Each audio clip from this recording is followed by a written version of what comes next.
Hi friends, welcome to Manjula's best kitchen.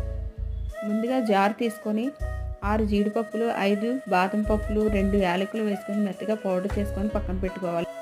Stove on చేసుకొని కళాయి పెట్టుకొని 1 స్పూన్ నెయ్యి వేసుకొని జీడిపప్పు, కిస్మిస్లు, పిస్తా పప్పు, బాదం పప్పు, దోసపప్పు, ఖర్జూరం వేసుకొని బాగా వేయించుకొని సైడ్కి తీసుకోవాలి.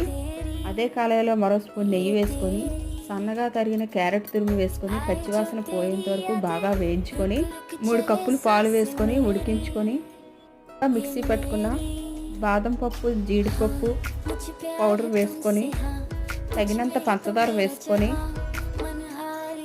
మిల్క్ పౌడర్ 2 స్పూన్లు వేసుకొని బాగా కలుపుకొని డ్రై ఫ్రూట్స్ వేసుకొని 1 స్పూన్ నెయ్యి వేసుకొని బాగా కలుపుకుంటే క్యారెట్ కీర్ రెడీ అయిపోయినట్టే. నా వీడియో కానీ నచ్చినట్టయితే లైక్ చేయండి, షేర్ చేయండి, సబ్స్క్రైబ్ చేయడం మర్చిపోకండి.